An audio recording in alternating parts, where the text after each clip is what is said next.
integrantes. E aí, Tá. Pode falar. Boa tarde, nós somos a equipe do SMAP, meu nome é Matheus.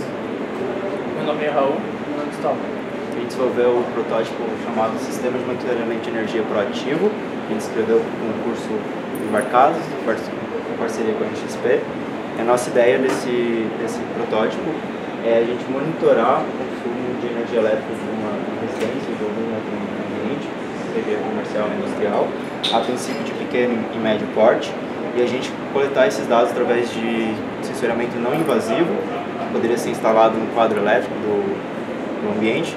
Utilizando esse sensor aqui, a gente só acoplaria no quadro elétrico, você não precisaria modificar o ambiente, e a gente faz a coleta desses dados, utilizando a board da NXP como controlador, e esses dados são enviados através do módulo Wi-Fi, o SP8266, para o servidor. Nesse caso, a conexão está indo para esse roteador que a gente utiliza no momento e acaba indo para o Wi-Fi para o computador. A ideia é esse servidor ser na nuvem, onde a gente poderia realizar esse processamento desses dados. Então, a ideia do sistema é ele ser proativo, então ele poderia identificar padrões de consumo e identificar alguma normalidade. Então, por exemplo, eu sei que sempre em determinado período do ano eu tenho um consumo um pouco mais elevado, mas em determinado ano eu comecei a ter um consumo diferente. Então, ele poderia notificar o usuário, houve alguma mudança, de repente será que algum equipamento está precisando de uma manutenção? O que está acontecendo? Então, além de permitir também a conscientização do usuário sobre o seu consumo, ele pode acompanhar em tempo real o que está acontecendo. A gente teve outras ideias também que seria interessante, de repente, para a companhia de energia elétrica, a gente gerenciar o tráfego de consumo na rede, né? Então, os horários de pico a gente poderia identificar e enviar uma mensagem para o usuário. Esse seria o melhor momento para você, de repente, tomar seu banho.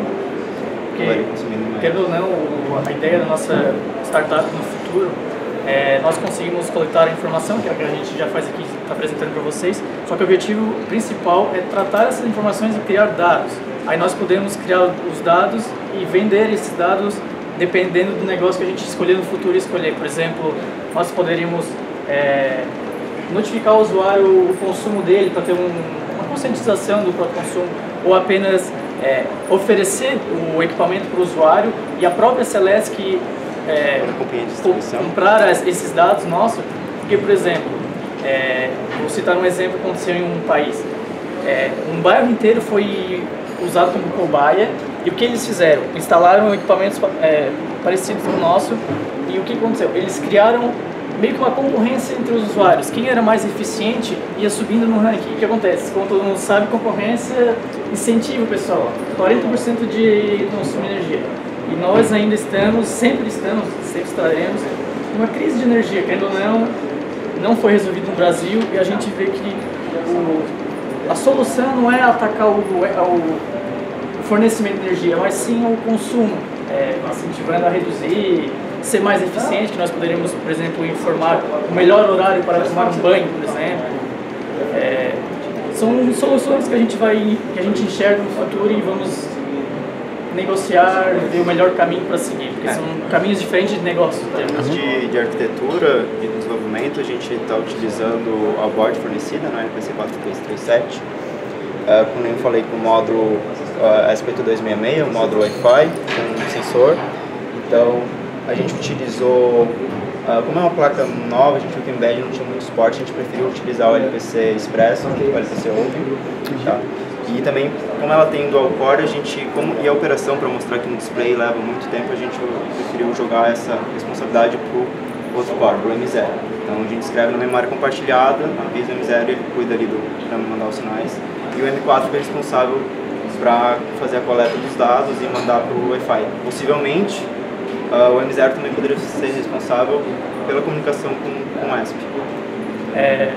No início do projeto, nós queríamos utilizar o 433 da NXP, o projeto foi feito com ele, só que nós tivemos muita dificuldade de encontrar no mercado, até porque ele estava saindo ainda de projeto, estava entrando, então nós decidimos usar o Wi-Fi, mas nós desejamos usar o 433 por ele ser uma frequência menos suscetível a erros não, a falhas. Um alcance maior também, se eu pensar. Um alcance maior. Então, seria a ideia também a gente ter o gateway, que seria o principal, e ter outros nodos que poderiam ser espalhados em cômodos diferentes da casa ou do ambiente. Então, poderia ter o controle geral, total, e identificar qual setor que está consumindo mais, ou em qual horário está consumindo mais ou menos. Outra ideia que a gente tem que ele ser reconhecido no contexto que todos os nossos dispositivos são da internet das coisas, é reconhecido como gerenciador de consumo. Então eu poderia, através dele, solicitar para os outros dispositivos da minha casa que reduzissem ou alterassem seu estado de ligado para desligado de forma gentil, vamos dizer assim, sem eu ter que ir lá botar um relé, alguma coisa e desligar. Em poucas palavras, a gente estaria seguindo um caminho um pouquinho diferente do mercado que hoje o que eles fazem.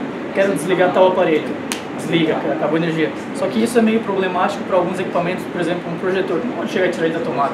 Precisa de um carinho suave. Então, com base que se estabelecerem os protocolos de IoT, a gente poderia solicitar, por exemplo, através do celular, eu quero desligar todos os equipamentos de multimídia na minha casa. Então ele vai lá e, por exemplo, meu computador está instalando uma atualização, então não vai poder chegar lá e desligar, mas ele recebeu o comando e cabe a ele respeitar ou não. Ele não vai fazer, ele pode se desligar. Ou ainda nós estamos tendo um consumo acima da média da nossa residência. Como as aplicações, televisões, essas coisas são IoT, são inteligentes, nós podemos pedir para ela, por exemplo, baixa um pouquinho o teu brilho, que a gente precisa economizar um pouquinho mais de energia, vamos maneirar. O próprio equipamento faz essa solicitação atingir algumas metas. Claro, considerando várias residências, vários consumidores utilizassem isso, a gente poderia comparar o seu consumo com o seu vizinho, com um bairro, uma cidade, com acima ou abaixo da média que você estaria. Bom, de hardware o que a gente necessitou foi casar a saída de informação do sensor com a entrada da plaquinha de desenvolvimento. Por exemplo, o sensor manda uma informação de -1 a 1 volt, só que a plaquinha só lê de 0 a 3.3. Então o que nós precisamos fazer foi casar isso, fazer esse offset casado certinho, e criar fonte para alimentar os aparelhos. Fizemos filtro, retirar um pouco de ruído, colocando um filtro. Na tomada tem um monte de ruído. Basicamente esse é o hardware. O nosso principal objetivo é o software e criar dados, né? Pegar informações e criar esses dados. Aplicar o conceito de dados. Aplicar o data, não sei quanto a gente está de tempo. O tempo nós não conseguimos. Eu estou medindo o tempo, tem 3 minutos ainda. 3 minutos ainda. Mas já foram 7 minutos? Isso. Tá, agora não é perguntas e respostas. Não, Os últimos 3 a gente pode, depois dos 10 minutos, tem mais. A gente coloca 5 minutos de pergunta e resposta. Mas se vocês quiserem parar, fica à vontade. Tá, sobre o desenvolvimento então das tecnologias que a gente utilizou no software,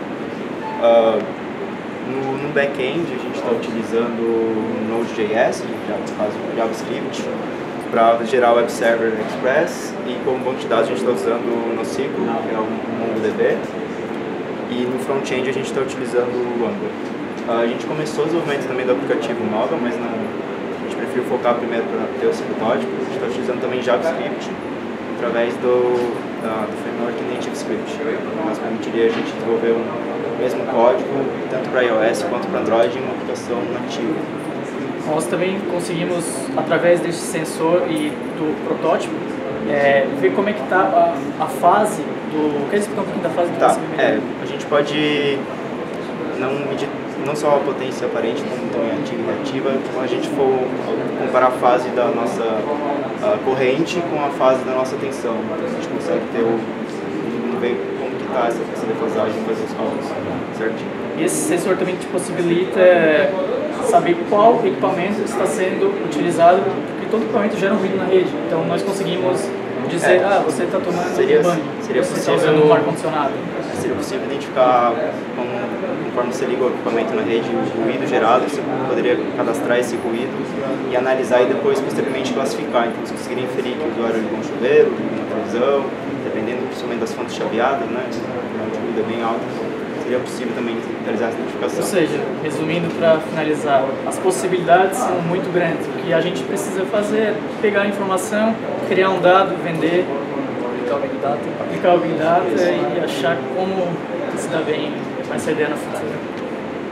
Basicamente era o que nós tínhamos para apresentar hoje.